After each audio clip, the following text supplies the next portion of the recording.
Voilà ce que je pourrais Avant dire par d'ouvrir le rapport à micro. ce que Merci. l'on a entendu. En conclusion, Bernard, face à ce qu'on a dit là, pour ouvrir le micro. Hein. Oui.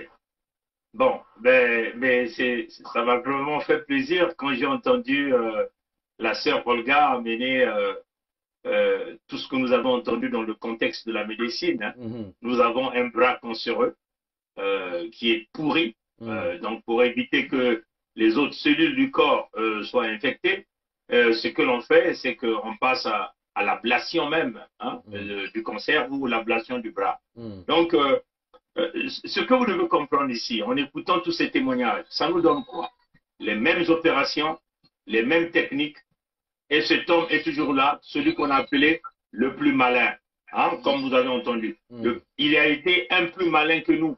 Et ce plus malin existe jusqu'aujourd'hui. Quand encore vous entendez, nous avons tué nos frères, mais quels sont ces frères qu'on a tués?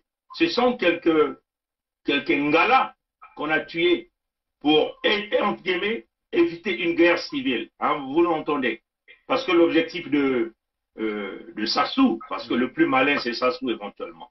L'objectif de Sassou, c'est de, éventuellement, prendre le pouvoir auprès des Congos d'une manière illégitime, illégale, et détruire tout le système, hein, qu'il s'agit du système administratif, qui était contrôlé, on peut dire 80% par les Congos, compte tenu de leur intelligence qu'ils apportaient à l'entité Congo avec à cette époque. Donc, que Sassou prend le pouvoir par un coup d'État en assassinant Marien Ngouabi et en accrochant le dégât au Congo. Mais dans sa subtilité, il décide d'éliminer quelques têtes d'Engala, hein, question d'éviter l'explosion totale du pays. Par des stratagèmes, lui-même il ne se fait pas voir, mais il est toujours derrière les rideaux. Comme il fait d'habitude. Commission d'enquête qui siège, commission d'enquête qui est encore en train de chercher les coupables, mais lui il passe à l'action dans la nuit, hein, avec cette cour martiale, sans pourtant que cette commission d'enquête puisse venir à sa conclusion des coupables. Donc parmi lesquels éventuellement il y a eu en dessous, les fameux témoins, il y a eu donc le président Alphonse Massamba Deba, que cette conférence nationale souveraine n'a jamais demandé à Sassou de nous montrer où est-ce qu'il avait mis le cadavre du président Alphonse Massamba. Jamais, il n'a jamais dit ça. Bon, les techniques d'opération du diable sont connues. L'homme utilise toujours la nuit hein, pour prendre ses décisions. Les femmes. Là encore, voilà, donc nos parents ont été emmenés au petit matin dans la nuit. Il y a une chose qui est très intéressante, quelque chose que j'ai trouvé de plus important ici, c'est les mêmes techniques. L'homme tue toujours. Hein? L'homme continue à tuer jusqu'à aujourd'hui. Comprenez ça, chers amis. Et l'objectif de l'homme, c'est simplement maintenir le pouvoir, écarter tous les Congos. Et en le faisant, il tue même les leurs. Hein? Entre guillemets. Hein? Il tue quelques nordistes pour faire miroiter aux sudistes et aux nordistes que non, il tue aussi les leurs. Hein? Ce sont des stratagèmes. C'est une façon en réalité hein, de vouloir nous montrer que bon, il est capable de tuer dans son propre camp. Bon, il est capable d'affamer son propre camp. Mais l'objectif principal demeure le même. La conservation du pouvoir au nord. Voilà. Hein?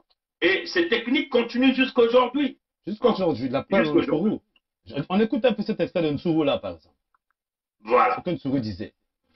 Je vous le dis, nous avons eu le général Dabila, moi et le colonel Bongo, qui était à la sécurité militaire, nous avons eu à rendre compte au cours d'une réunion de commandement présidée par le président de la République de ce que des assassinats étaient commis et que il fallait prendre les mesures pour faire cesser cet état de choses. On reprend. Et je vous dis, aujourd'hui, je vous le dis, nous avons eu le général Dabila, moi et le colonel Bongo, qui était à la sécurité militaire, nous avons eu à rendre compte au cours d'une réunion de commandement présidée par le président de la République de ce que des assassinats étaient commis et que il fallait prendre les mesures pour faire cesser cet état de choses. Voilà.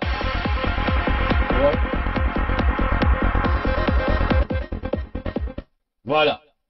Vous avez vu, c'est le même procédé à ce que je vois, qu'ils ont dénoncé à la conférence nationale et aujourd'hui, on retrouve les mêmes procédés. Hein. N'est-ce pas Gervais, n'est-ce pas Bernard? Alors, Ben, exactement, Edim. C'est-à-dire que c'est le même serpent, hein, c'est le même esprit qui est là, qui continue avec les méthodes déjà connues, déjà dévoilées à la conférence nationale souveraine. Et là, comme Tsuru vient de le dire, nous sommes après la conférence nationale souveraine. Et là, nous étions quasiment 1997, 98, 99, jusqu'à nos jours. Les mêmes techniques, donc c'est connu. La maladie est connue.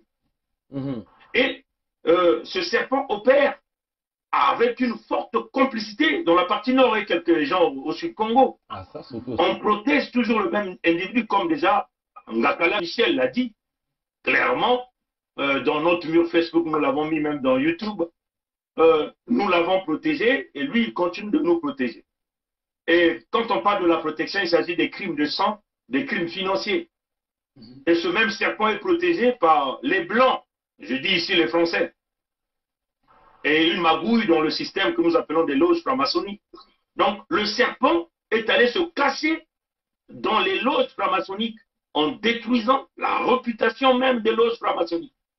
Donc un criminel reconnu, hein, un criminel, et qui se barricade derrière une fonction présidentielle qu'il n'a jamais méritée, parce qu'il n'a jamais été élu. Jamais, jamais. Et tout ça, c'est avec la complicité de la France.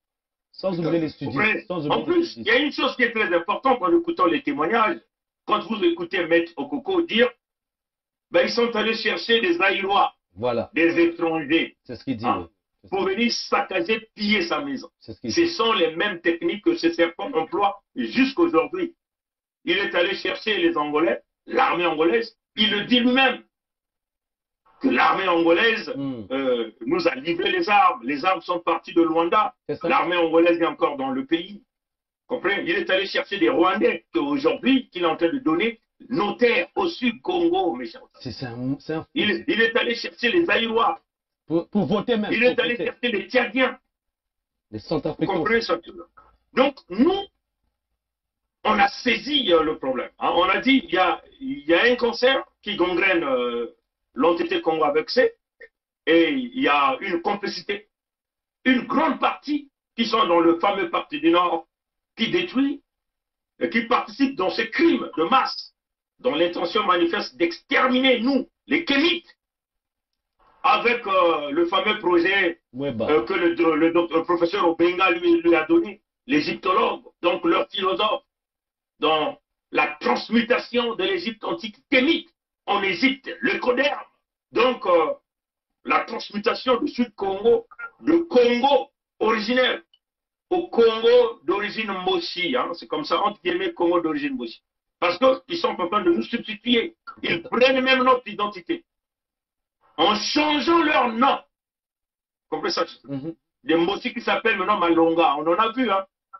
Celui qu'on appelle Leonidas Mouton s'appelle Malonga. Malonga Mouton. Vous comprenez ça, chers amis?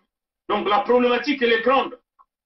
Vous comprenez? Et nous avons saisi. Nous, ces petits mesquins, hein, ces idiots qu'on nous traite, des petits cons qui n'ont pas de valeur, nous avons saisi le problème et nous l'avons dit haut et fort. Et nous avons dit, comme si ce monsieur est en train d'être protégé, il est question simplement que nous cherchons à aller protéger notre peuple, qui sont les Congos, par une action humanitaire consistant à protéger les Congos, donc des individus, protéger les terres, parce que les terres du Sud-Congo sont vendues aux étrangers, sont données aux étrangers, et protéger les ressources naturelles. L'USK, que vous appelez l'unité Sud-Congo, est une action humanitaire qui revendique la gestion à 100% des ressources naturelles du Sud-Congo par les Congos. C'est ce que nous avons dit.